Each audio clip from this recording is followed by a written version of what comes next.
Je vous souhaite la bienvenue à ce retour de chronique Ancrez-vous, présenté par l'Ancre à Montmagny. Et aujourd'hui, c'est Jessica Fortier-Lavallée, qui est intervenante psychosociale, qui est avec nous. Bonjour, comment allez-vous? Bonjour, ça va bien, vous également? Mais oui, merci. Et Jessica, aujourd'hui, on va parler de techniques d'ancrage. Oui. Bon, parce qu'on parle de l'Ancre, qui est l'organisme. Oui. Est-ce qu'il y a un lien? C'est quoi exactement que des techniques d'ancrage? Mais en fait, il y a un lien peut-être un peu indirect. Les techniques d'ancrage puis l'encre, les deux, on a un petit peu pris notre nom à le même endroit. En fait, l'ancrage puis l'encre aussi, les deux, ça vient un peu du fait de pouvoir s'installer dans le moment présent, pouvoir se ramener puis justement s'ancrer à un endroit. Les techniques d'ancrage, en fait, c'est très large. Il y en a vraiment plusieurs. Puis ça sert à, lorsqu'on vit une émotion vraiment intense, une émotion négative, lorsqu'on vit une situation de crise, bien, pouvoir se ramener, diminuer l'anxiété qu'on peut vivre à travers tout ça, se ramener sur le moment, puis aider à s'apaiser à travers tout ça, là. Bon, vous dites qu'il y en a plusieurs techniques. Oui, oui. Est-ce qu'on peut en énumérer quelques-unes? Bien oui, il y en a vraiment, en fait, de toutes sortes, puis ça va vraiment dépendre de la personne. Donc, une technique d'ancrage, il faut que ça fonctionne pour soi. Il y en a une multitude, donc on peut choisir. Ça peut être aussi simple que faire des respirations, puis se concentrer sur nos respirations, puis juste se ramener, puis se concentrer vraiment là-dessus. Il y a aussi la technique du 5-4-3-2-1 que moi j'aime quand même, qui est une technique sensorielle. Donc, c'est, OK, bien, je vais nommer dans ma tête, je vais nommer 5 choses que je vois. OK, ensuite, je vais nommer 4 choses que j'entends. Je vais nommer 3 choses que je touche.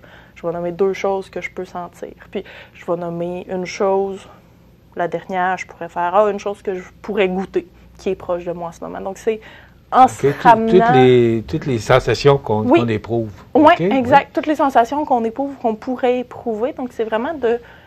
Ça, c'est en fait un exemple plus sensoriel. Il y a vraiment tout type d'exemples. Ça pourrait être également plus cognitif. Donc, qu'est-ce que ça fait, justement, quand on fait ça, là, les 5, 4, 3, 2, 1, là?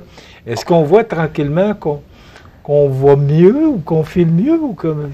Bien, souvent, c'est vraiment que ça vient diminuer l'anxiété. Puis en fait, tout ça, toutes les techniques d'ancrage, ça part du courant psychologique neurolinguistique.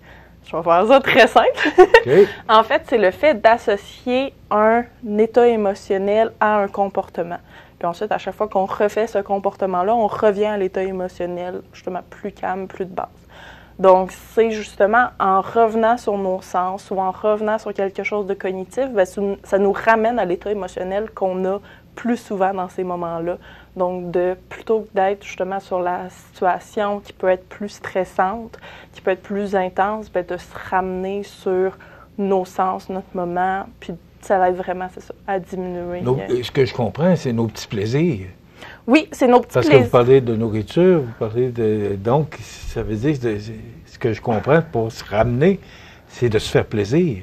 Oui, c'est de se ramener. On n'est pas obligé de le faire réellement. Il y a des personnes pour qui ça va vraiment plus fonctionner d'y aller avec de quoi de plus complexe, donc d'y aller avec une technique d'ancrage qui est plus cognitive. Donc, admettons, je me dirais, OK, bon, ben, en ce moment, j'ai une situation qui me stresse, mais pendant cette situation-là, je vais commencer à penser et faire, OK, est-ce que je peux me remémorer mon numéro de téléphone à l'envers, mon adresse, numéro de téléphone de mes parents, de mes amis, puis de vraiment retourner dans du cognitif qui va justement aider à ramener à cet état-là, qui est plus calme habituellement quand on fait ces choses-là. Puis c'est comme ça que ça nous ramène justement, que ça nous diminue dans une situation qui peut être plus stressante. Mais qu'est-ce qui nous amène là? Quand on est rendu là, qui nous dit qu'on est rendu là à faire le 5-4-3-2-1 ou d'autres techniques d'ancrage? Bien, en fait, c'est à nous de l'apprendre puis de le découvrir. Parce que c'est ça, nous, à l'Ancre, on est vraiment avec les membres de l'entourage.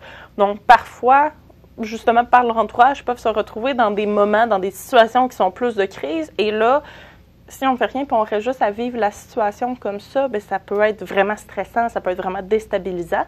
Puis on en vit tous. Ou à un moment ou à un autre, des situations comme ça. Il y a des gens, ça pourrait être avoir un examen. Si je pense plus justement aux jeunes, ça pourrait être justement, c'est à l'école, ça devient vraiment, vraiment stressant. Puis c'est quand on sent que justement la boule est prise puis qu'on est vraiment plus dans un état d'anxiété, bien là, se dire « Ah oui, hey, c'est vrai, j'ai entendu parler de technique d'ancrage, hey, je vais essayer quelque chose. » Ou tu sais, des fois, ça peut être, il y en a beaucoup que c'est plus le tactile qui va fonctionner. Donc, parfois, moi, j'en ai pas, mais parfois, j'ai des bracelets, donc juste me dire « Ah, OK, oui, ben, si j'ai de quoi de plus qui me stresse un peu plus, je vais toucher à mon bracelet, je vais faire exprès, je vais virer les petites billes qu'il y a dessus, puis de me ramener justement à quelque chose qui est tactile, qui est concret. Ça nous enlève, parce que souvent l'anxiété, c'est beaucoup de rumination, c'est beaucoup dans nos pensées, c'est beaucoup... Puis là, ça vient tout justement chercher le stress de qu'est-ce qui pourrait empirer dans cette situation-là, comment ça pourrait devenir pire. Fait que là, c'est de s'enlever toutes ces pensées-là, puis revenir à « Ah non, mais là, maintenant, je suis capable de toucher à mon bracelet, ça va bien. Je suis capable, justement, de me remémorer, de revenir sur le ici, maintenant. » Puis des fois, c'est ça, ça peut être aussi simple que juste je respire. C'est ça, vous avez trouvé le bon mot, simple. Oui. Là, moi, je pensais, quoi, c'était compliqué, là, mais ce que je comprends, les techniques d'ancrage, ça peut être aussi simple que jouer avec son bracelet. Dans le fond, ce que je comprends, c'est de changer les idées. C'est de changer les idées, puis c'est de se les changer d'une manière à, justement, revenir, sortir de toute l'anxiété qu'on vivait, puis revenir sur où est-ce qu'on est en ce moment, puis ce qu'on est en train de vivre, comment qu'on peut le vivre plus calmement, plus paisiblement. Puis c'est ça peut être super simple, parce qu'on peut, tu sais, la technique, c'est vraiment un outil. Fait que c'est de trouver... Bien, pour nous, c'est quoi qui nous stressait le plus? Celui qui nous convient le mieux. C'est ça. Puis qu'est-ce qu'on peut faire pour mieux aller? Tu sais, il y a des personnes, ça pourrait être des phrases. Fait qu'à chaque fois que ça va mal, puis que je deviens justement plus stressée, je me répète une phrase. Je me dis, OK, non, t'es ici, ça va bien, j'ai la force de surmonter ce qui se passe en ce moment, puis de me... Tu sais, moi, ça pourrait être ça, ma technique qui fonctionne le mieux, à chaque fois que ça va mal, me dire ça. Mais pour d'autres personnes, comme moi, personnellement, ça, c'est pas ce qui fonctionne le mieux. Enfin, moi, ça va plus être justement avec quelque chose de tactile. Mais il y a des gens où c'est ça qui fonctionne le mieux, là. Donc, c'est de trouver un peu pour soi, c'est quoi qui va être le plus positif, c'est quoi qui va nous ramener le plus dans l'instant. Puis c'est pas obligé de paraître. T'sais, une phrase comme ça, on se le dit dans notre tête, puis personne n'est au courant, puis nous, ça fait juste nous apaiser, puis ça va mieux après. Ouais. Là. Et ces périodes d'anxiété-là, si elles reviennent trop souvent, est-ce que ça peut être, j'aime pas le mot dangereux, là, mais vous avez probablement des meilleurs mots que moi, là, mais est-ce que c'est pas... quoi qu'on peut faire plus que jouer avec son bracelet? Là? Bien, c'est sûr que c'est important, justement, les techniques d'ancrage, c'est un outil. C'est important si on vit tout le temps des périodes d'anxiété, que ça revient très fréquemment, mais pas nécessairement laisser ça comme ça. Et c'est là qu'il faut consulter, probablement? C'est là qu'il faut consulter, c'est là qu'il faut aller explorer toutes les émotions négatives qu'on vit sont dues à quoi? T'sais, nous, c'est ça, comme je le disais un petit peu tantôt, nous, ce qu'on voit le plus avec les membres de l'entourage, c'est des fois des situations qui peuvent se passer, c'est des éléments stressants qui reviennent de l'extérieur. Puis là, ça monte, ça devient stressant. Fait qu'on peut, en consultation, justement, prendre le temps d'explorer ça puis de voir. La technique d'ancrage, c'est vraiment, c'est pas une fin au problème. Ça l'arrêtera pas, le fait de vivre de l'anxiété. C'est juste que sur le moment, quand on en vit de l'anxiété ou une émotion négative, ça peut aider à la diminuer, à ramener vers le moment présent. Mais c'est sûr que c'est important de consulter, surtout si c'est quelque chose qui revient fréquemment, pour voir pourquoi on vit toutes ces émotions-là en ce moment, puis qu'est-ce qui pourrait être fait de plus. Là. Est-ce que l'anxiété, c'est toujours des émotions négatives? L'anxiété, en fait, c'est beaucoup de rumination, en fait, de pensées négatives. Fait que l'anxiété, tout le monde en vit. C'est pas... Sans exception, là, tout le monde... Sans exception. Tout le monde est atteint de ça. C'est ça. Tout le monde est humain, donc va vivre de l'anxiété, mais c'est pas tout le monde qui va avoir un trouble anxieux.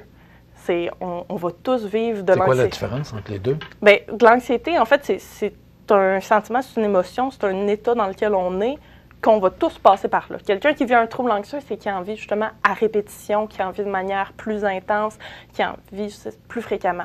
Mais admettons que, par exemple, admettons que ça me stresse la chronique justement, bien, j'aurais pu faire de l'anxiété ce matin, puis à y repenser, puis c'est vraiment beaucoup dans la rumination.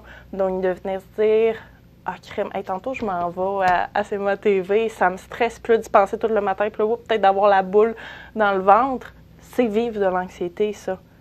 Mais Ça ne m'a pas empêché de fonctionner, ça ne m'a pas empêché de venir ici aujourd'hui, donc ça ne l'a pas atteint mon comportement. Vous avez joué avec votre bracelet un petit peu? J'en avais pas aujourd'hui, mais j'ai gossé avec mon crayon. Okay, je comprends bien.